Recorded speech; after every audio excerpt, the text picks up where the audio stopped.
Do you see it though? Do you see what happened in the markets today? That it's crashing again? It is crashing again. It actually had the worst day of the year, which is crazy considering we've had the last few days. And a lot of things happened, but primarily it's just because Trump came out and said, look, things are going to get worse before they get better. And people were like, all right, GG's, it's over. Massive sell-off. In the NBA, what news I consume? It's I find out the market because I have like the little widget on my phone, and that's it.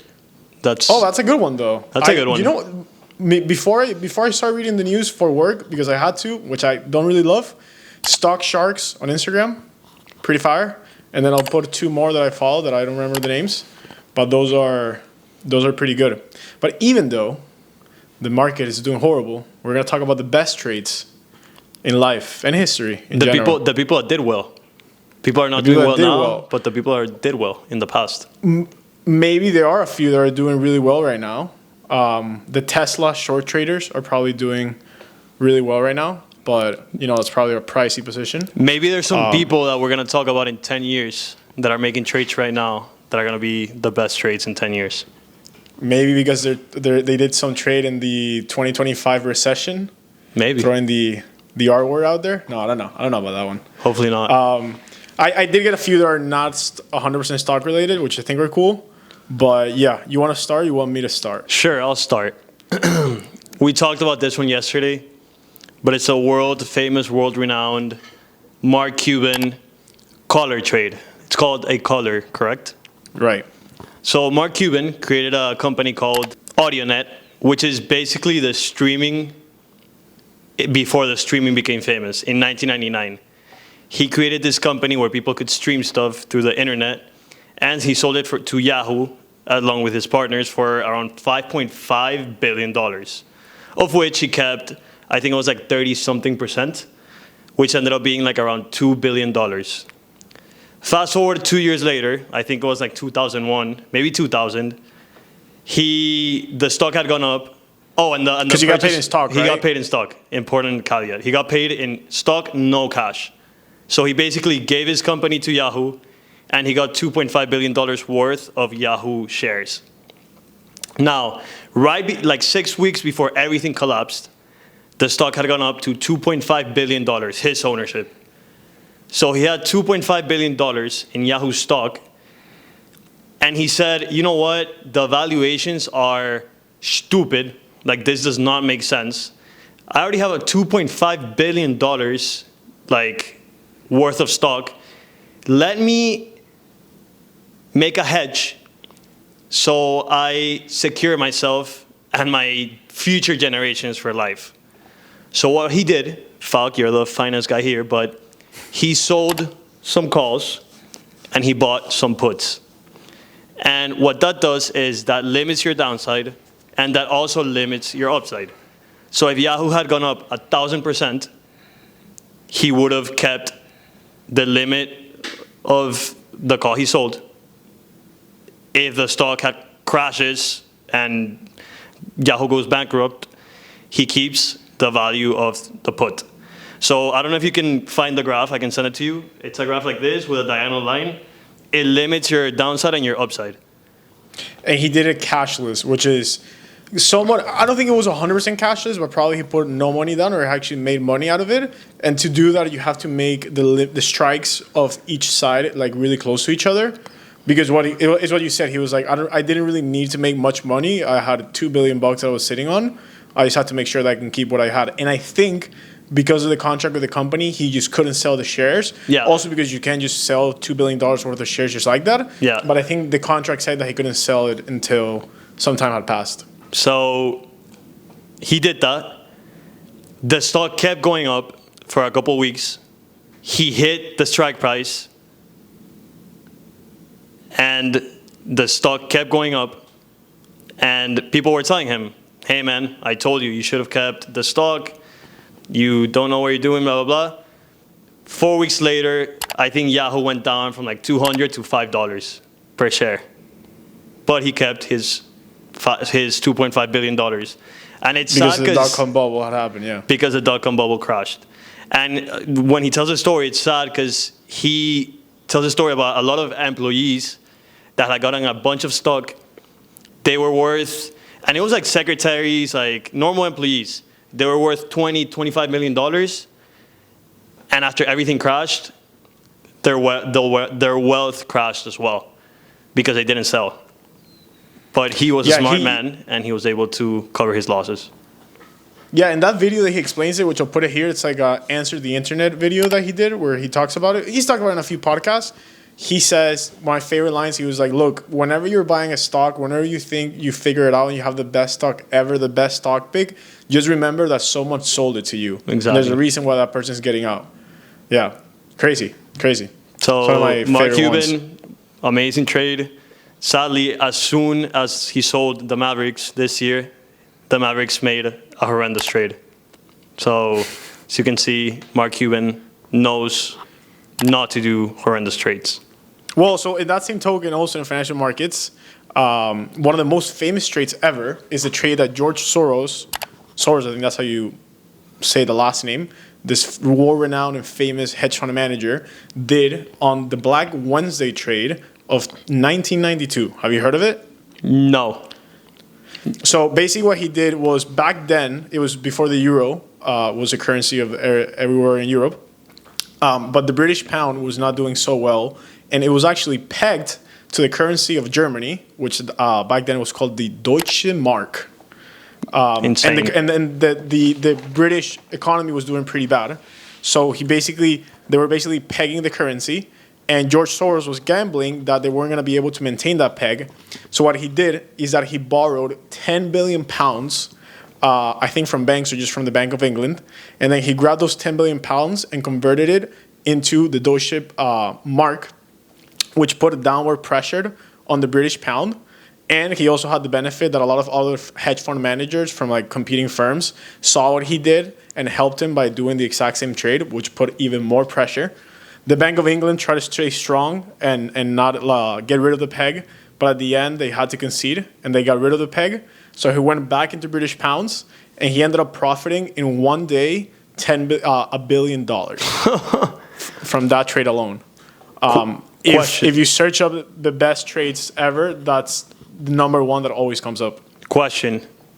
I'm not sure how you can do this, but one of the things they teach us in the MBA is that when you beat the system like that, or with taxes or whatever, they fix it. They regulate it. They put something in to fix it. Do you know if they put a regulation in or if they fixed it after he made the $1 billion? I don't think it was a regulation. The thing is that it was just a pegged currency, which is very hard to maintain. So here's where I might be wrong, but the way a peg currency works is that you basically try to monitor and like calibrate the supply and demand of the currency to always have an equivalent to another currency in another country. And there's soft pegs and there's hard pegs. Hard pegs like this one, which was against the Deutsche Mark, the German currency, was really hard. So they didn't really do any policies after. They just got rid of the peg and made it free-flowing, which is what most countries in the world, like the US or even Britain nowadays, have it. Venezuela, or home country, had a peg before. I think it was like a soft peg. Or they just didn't let you trade by yourself the currency of the country. And I think recently they have gotten rid of it. And that's one of the things that actually helps the economy. So was there a risk that if the Bank of England like maintained the peg or something, he would have lost money? Yeah, there was a risk that if the Bank of England kept increasing interest rates, he would have lost money, but he stayed strong. I think it was like 2 days until the either one side or the other one was going to have to give up, and the Bank of England was the one that ended up giving up. That's insane. So, they call it the Soros versus the Bank of England trade of 1992. Beast. Yeah. Awesome. Yeah. Cool. So what else do you have? My next one. We like to talk about retirement accounts in this channel. And the Roth IRA is one of the accounts that we love because it's an account that whatever you put in, whatever money you put in is after taxes and it grows tax-free. So if you put $100 in, you invest in the S&P for 40 years, whatever you take out is completely yours, you don't pay taxes. What a lot of billionaires found out, in particular Peter Thiel, is that you can also buy shares of private companies inside of your Roth IRA. I don't know how the mechanics work, I don't know how you can, because obviously in Fidelity you can't go in and just buy private companies, but Right. he was able to buy shares of his startups because he's a startup founder. An example is PayPal. He would buy shares for a fraction of a cent. So he would buy one share for a fraction of a penny. That way he would get shares into his Roth, and those shares would grow tax-free. And eventually, he started with 1,900 in 1998, which was the limit at the time. And now he's grown it all the way to $5 billion as of 2019. It's probably a lot higher now. And funnily enough, he's going to be able to take it out for the first time in 2027 when he turns 59 and a half. Oh, wow, that's right, because he's not 59 and a half He's yet. not 59 And and a what was the biggest investment? Was it Meta? I don't know, but he started with his startups, and then when they got massive, eventually he sold, and he started buying normal stocks, and now he pretty much runs a hedge fund inside of his Roth IRA, which is Instead of pretty his Roth insane. IRA. Because everything is going That's to be crazy. tax-free. Yeah, that's crazy. A lot of people do that, Barney. Nowadays, you see it with entrepreneurs. So you know that legally you're allowed to gift. Let's call it 13. Let's call it right now. I know it's a number around there. Right now, it's also increasing. $13 million tax free to your kids. Right.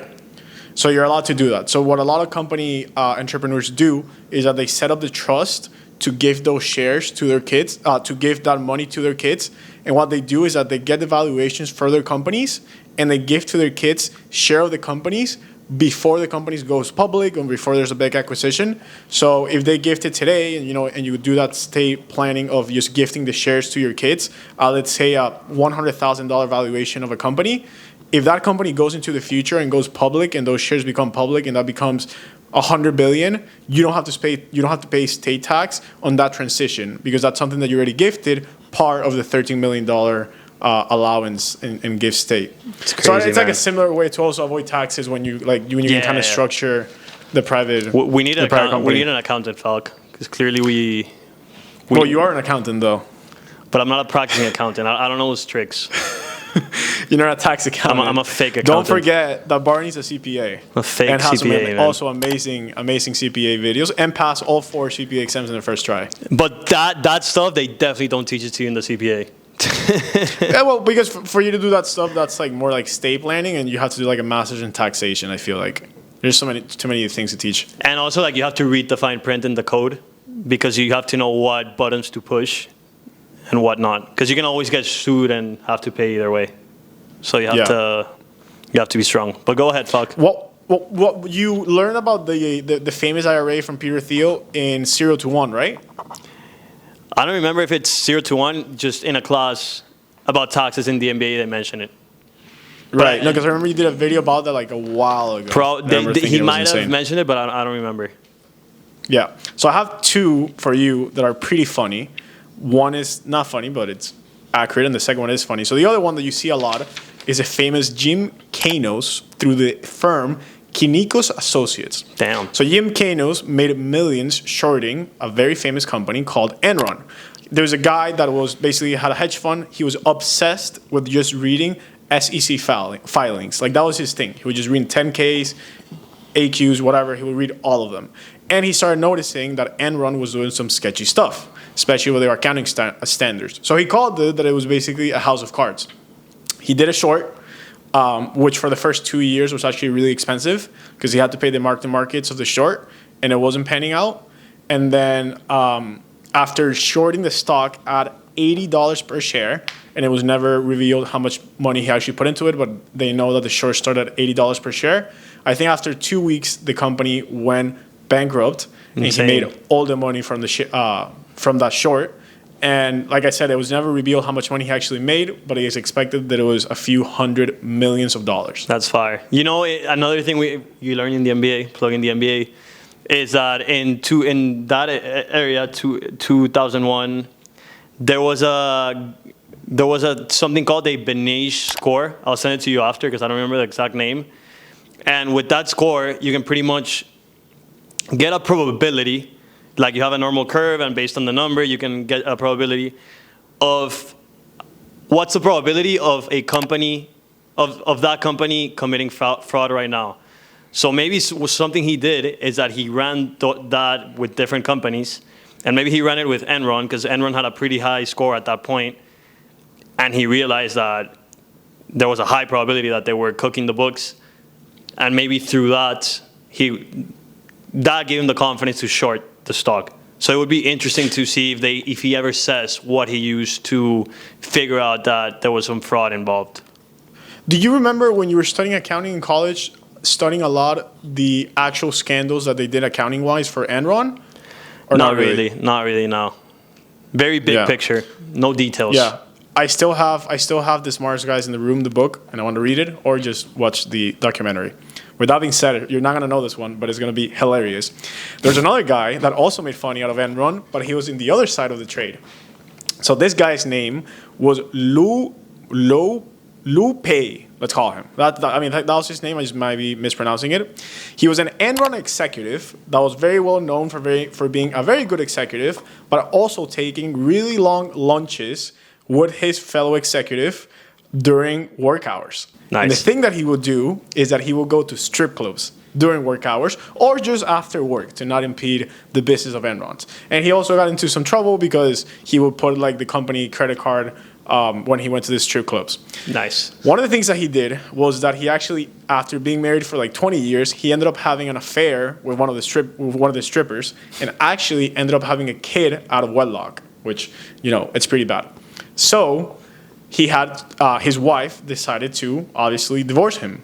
He had to get divorced. He went to court, got divorced, and to pay the settlement against his wife, he had to sell his Enron stock. Nice. Luckily for him, he had to sell $270 million of Enron stock right before the stock crashed. Damn. So I think it was like a few months after, when the stock crashed, after he had paid the settlement and also made some money for himself, he actually had the cash of the stock instead of all the other people whose stock had pretty much went all the way down to zero. And he didn't get in any trouble with the SEC because he had a reason to sell, which was the settlement and something that he didn't plan for. Exactly. So obviously this is not a trade. He just got really lucky. But I think you can say the divorce saved his financial wellness. Right. Maybe he got something beneficial of going to a strip club. Yeah. Not a recommendation from Talk to See, but you never know. But yeah, true story. I found it hilarious the first time I heard about it. So, last one for me. It's actually pretty interesting. It's the purchase of, do you know who Peter Minute is? No. I don't know if that's how you pronounce it, but it's the purchase of Manhattan. We all know Manhattan, one of the most expensive cities to live in nowadays. This guy purchased Manhattan in 1626 in exchange for goods. He traded goods that he had laying around. That it is said they totaled $24 at the time, which is around $1,000 to $2,000 in today's dollars. So absolutely insane. But you know what the plot twist is? What? That this is not even that good of a trade. Why? Because if you do the math from 1626 to 2025, the yearly return of that investment is only around 6%. And I wanted to end the video with this one because we love talking about the power of compound effect. And this shows that obviously it's an exaggerated period of time. It's almost 400 years. But by returning 6% on that $24, assuming that New York is worth $2.7 trillion now.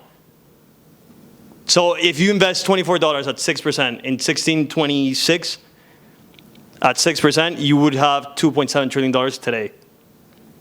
So it's basically the same? That's talking about the massiveness of the compound effect.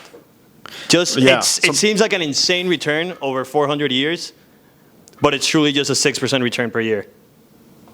Damn, that's crazy. I actually hadn't thought about it that way. So if you discount it back, you basically, that $6 would have made sense, pretty much. Crazy. It's crazy. I have a few rapid fire ones. You want to go through them? Yes. The first one. No one actually did this trade. It wasn't a recommendation, but it's just something that I pointed out. My Nikola Short trade back in November 2020. Recent news, Nikola has actually declared bankruptcy Damn. in February of 2025. So I think I said that around like $70 per share. It went all the way down right now to 18 cents. Would have paid down to be very good. You obviously the didn't put money down, sadly. The issue is if you actually want to short something for people like us, it's really hard unless you buy puts, which you could do. But shorting something like outright is actually really hard. Damn, and there's a lot of regulations. You probably wouldn't be It here. would've been nice. You probably would be in a beach somewhere. Maybe. I don't know. We'll never find out sadly. Or I just have to find the next Nikola to short. We'll see. The Big Short, obviously, we're not going to go through them, but necessary. Any one of Nancy Pelosi's trades that yielded just in 2024 54%. Goat, absolute goat. The absolute GOAT. The Louisiana Purchase, obviously. Tom Brady being drafted 199th pick overall in the Amazing. 2007 draft. 2000 draft. I'm not a football guy, but I think it was the last pick of the draft. What a last pick. We'll have to think about our next big trade, Falc. Make a video about it. We do. And then we're also going to make a video, which is not just going to be the other side of every single example that we had here, but we are going to make another video of the worst trades. And one big one there is going to be our exes when they left us. Yo. That's crazy. That's crazy. Peace out. Peace.